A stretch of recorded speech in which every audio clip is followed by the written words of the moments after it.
好 Andrea，今日第2個咩嚟嘅？係啊，呢個係啲 frogs 嚟㗎咯。Level 2喎呢個係嘛？係啊。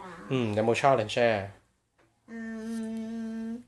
少少啦，就係記個 program 嗰陣時，好似有少少唔係幾記得，要睇咗第2次先記得咯。但係嚟緊開始咧冇得記㗎咯喎 ，program 要自己寫㗎咯噃。OK。OK，同埋咧你發覺呢啲 instruction 同之前嗰啲有少少出入係嘛Yeah。OK 好，今日砌咗 Froggy 啦，可唔可以 show 俾我睇有啲咩做咗啊？同埋有啲咩喺入邊㗎？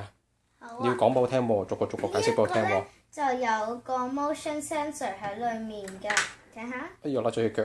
OK。唔緊要啦。係有個 motion sensor 喺度。跟住呢一個咧就有個 tilt sensor 喺裡面㗎。OK，有乜分別㗎？可唔可以 show 俾我睇啊？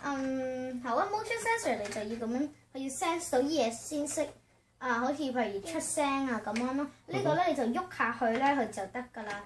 OK，好 show 睇。呢個係先。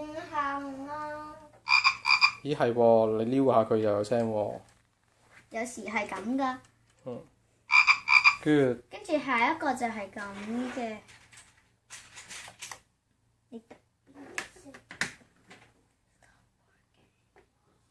係咪應該指向上啊？